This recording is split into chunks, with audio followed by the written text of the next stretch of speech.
Welcome to SciTech Culture with Steve Kern and Ben Warner, where we examine science, technology and culture in the 21st century. Visit our website at scitechculture.com. Hello and welcome to SciTech Culture. My name is Ben Warner and I'm joined once again by my good friend and colleague Steve Kern. How are we today, Steve? We're enjoying this long Easter weekend, which apparently is not normal for a lot of people given the current circumstances, but I don't know. It kind of feels okay to me. Well, yeah, I guess you're right, and it certainly isn't normal. I'm spent 4 days, well, today will be the fourth, painting the outside of the house, and I got one of the last scaffolds, so I think I'm not the only person who's had that idea. So you went down at Bunnings with the rest of them? But went down to Bunnings early in the week, got all the things that I needed, and got the scaffold on Thursday. Scaffold's up now, been painting non-stop, so a good way to stay isolated, safe, and productive. And being on my end, the natural introvert, I actually don't mind spending all this time indoors, but seems like the extroverted friends out there are having a bit of trouble with it. But, you know, I'm sure we'll all get through it in the end. Now, it's not the end of the world. So before we get on to just a continuing discussion on the coronavirus and its impacts, just wanted to touch again on the iPad and specifically the video editing on it. And so I've been mucking around with this a little bit in the last couple of days, and it's actually quite interesting that obviously there isn't so iMovie that comes standard with the iPad isn't really, I mean, it's good, but it just doesn't give you like the features that you need. So essentially, if you want to, Ben, never did. So if you want to chuck a couple of 16:9 clips into iMovie and, you know, sort of do a rudimentary edit, that's fine. But if you want that sort of more granular detail, the only real option is LumaFusion, which is a third-party app. And although it doesn't have all of the bells and whistles of something like Final Cut or Adobe Premiere on the desktop, it actually comes pretty close. And with iOS's recent update with mouse support, it actually it's a pretty reasonable sort of attempt to, if you want to do some decent video editing, you can actually get it done on the iPad now. And because the processor, etc., is up to it, handling, you know, 3 streams of 4K without, you know, struggling or anything like that, it's actually a pretty good thing to use. And I've been intrigued by it only from the sense that obviously it's such an ultra portable machine, and the fact that you can do, you know, video editing on the couch while not being in the standard sort of desktop setup, and it's really rather interesting. Well, that's always been my dream for tablets, was to use them, and we've spoken about this for a long time, you know, that professional use of a tablet, you know, that high-end use of a tablet. So to me, this is really exciting, and the fact that you're going to try and have an attempt at using it to produce this show is exciting too. Yeah, I'm still trying to figure out what I'll probably do is obviously still edit them straight through on Final Cut on the Mac, but I might do maybe a duplicate edit on one of the shows to see if I can replicate the actual workflow. My concern is that I can't replicate it exactly the same because the software isn't the same. But I don't want to, you know, sort of, the key thing is trying to get it down quickly and getting it, because I can basically turn around, you know, an STC episode pretty quickly on the Mac. It's just it's those steps that and you don't want it to slow you down, or it just, or maybe you just hit a wall where something just isn't available to you to do, kind of thing. Well, if anyone can do it, you'll be able to. Oh, and I certainly will. We'll note the results in a future episode. All right, so we've alluded to Easter on lockdown, and everyone, you know, sort of heading into the weekend. I guess all the leaders in Australia were concerned that people were going to, you know, flout social distancing rules and et cetera, et cetera. Although it appears that at least on the eastern states, a bunch of fines were still handed out for people not doing the right thing. It seems by and large everyone sort of got the message and stayed indoors and didn't do anything untoward. But the net effect of that is that there's been some additional messaging that's come out now, in the sense that you know, they're flattening the curve, I guess, perhaps better than expected in Australia, based on what the CMO has been saying, etc. Almost to the point that they may consider maybe some rudimentary relaxation of the restrictions that we're living under. So it's an interesting turnaround in just the last couple of weeks. And maybe it's an indication that it's just a fast-moving situation and no one really knows how it's going to play out. Yeah. Well, I think the important thing to remember is in Australia anyway, not every state is the same. So South Australia has much more relaxed laws than the eastern states. So probably what you'll see is Sydney and Melbourne being relaxed to where South Australia is. So, and when I say we're relaxed, well, we're not much more relaxed, but we can still have get-togethers of under 10 people indoors. We can still have, you know, if they're family, we can still have, people hanging out together as long as they're distanced. So it's not like everything's normal here in South Australia, but they are a little bit more relaxed. So, but, we can't have large groups outdoors even. So, but we would hope to see some of that at least, because I think it's been pretty severe.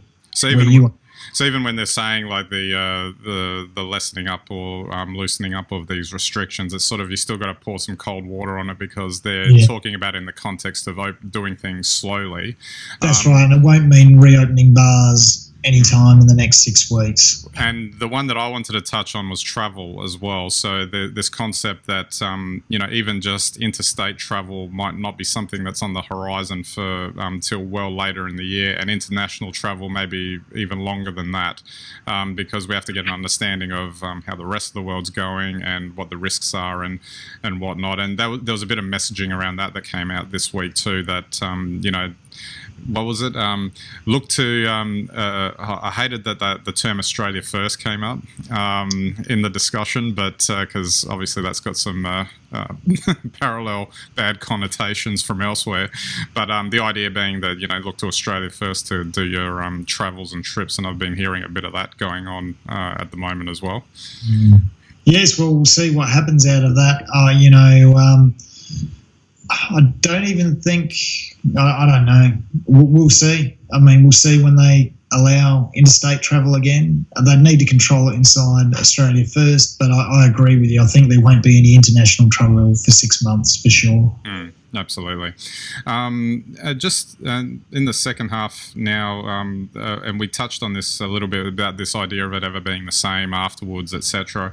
But the idea that there's actually some interesting potential effects in terms of behaviour, in terms of, and it kind of reminded me of something I think we discussed maybe in a previous episode a while back about the focus on being local. So the idea that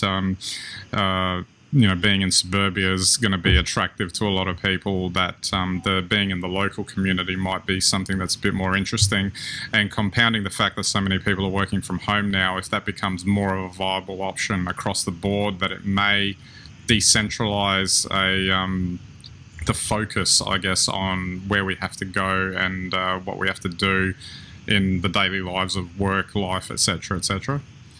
Well, that's right. If this keeps going, the longer it keeps going, as we said right at the start, the more habits get broken, the more things change. And, anyone who can show they're productive from home now has a pretty good case in the future from maintaining that productivity from home. And I think we can all be a bit smarter, God, it's so much nicer having less traffic on the roads and more people on the streets. So I think that's a good thing. There's another interesting little angle to it about transport, actually, that there might be concerns about going on public transport, at least in the initial stages when we're sort of buckling back into it and having to be surrounded by people, that there might be some solutions around people like using scooters more, bikes, and other alternative modes of transportation, especially because there was a discussion, I think, around scooters in particular about how they fit in, how they can I guess cities can be adjusted to accommodate that type of transport in the future, and so that there aren't accidents and whatever, which that could be another interesting little thing to see too, and see how that works. Yeah, that's right. So I think these things will change us, and maybe if you're catching a train for 5 or 6 Ks, well, scooters now, they easily have a 40K range. Maybe it's a much better option and cheaper too. Absolutely. Another thing that was interesting was this idea about swinging away from density. So being I mean, we're effectively being told now that we have to, go away from that because otherwise we might catch a virus. But that might be an interesting thing too. That house living versus apartment living, et cetera, going away from that sort of big city feel. I don't know if that necessarily will change, but it's been brought up as something that potentially might adjust some people's minds. I don't think you can put that genie back in the bottle, but you never know. Maybe I think maybe it'll encourage more people to have another sea change or tree change again, but we'll have to wait and see on that as well. Yeah, absolutely.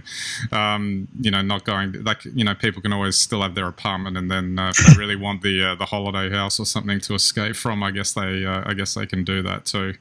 Do you think though, just as a general rule though, that this scenario could, we've talked about things like transport, living the way you live, the things like how types of energy, across the board, there's all these things that have been discussed about how things can be changed. Does this scenario that we're in right now potentially accelerate some of this stuff, or is it just definitely? Yeah. Definitely. I think, change is change, and this is a big change for everyone. And I think that's the key to it. It's universal. This is happening around the world, So I think this will have lasting change. I think it's changing social media usage, whatever that means, but that in itself goes to show you this is having an impact on people. I think the work from home is a big thing, and I think the whole transport and the idea of leisure time is also, very powerful. So who knows? But you look at some of the artists now who are doing music online or theatre online. These are big changes, and maybe these are the sorts of changes that will stick. Yeah, absolutely. All right, we might wrap it up there. It'll be an interesting place to see where it all goes, and I'm not going to pull any predictions as to what state we'll be in by next week. My understanding from the announcements in Victoria anyway is that we're still going to be in sort of stage 3 restrictions until sort of mid-May, something like that, which seems to sort of make sense. And it will be interesting to see what the rhetoric is going forward, because if the rhetoric becomes more positive or not, depending on the types of outcomes that are coming out. Well, that's right. And I think, really at this stage, we need to watch the US purely because until they really start to get their numbers down, I don't think anything will change. So, you've got to remember, I think, because this is a global thing, even if Australia gets to 0, and even if we relax some of our restrictions, we're not going to go back to normal until the last country goes back to normal. I don't know what these staged restrictions would look like, and I don't even know what normal would look like anymore. But so we've got that's why they're saying 6 months. So it's at least 6 months until some sort of normal comes back. Yeah, but maybe normal will be better. Yeah, and different. Potentially, yeah, absolutely. All right, so don't forget to check out our website, SciTechCulture.com. You can get all of our links and content there. You can subscribe to our YouTube and Vimeo channels, our RSS feeds, and watch us on any and all of your devices, and we greatly appreciate your visits to our website. All right, so that's it for this episode. We'll catch you next time.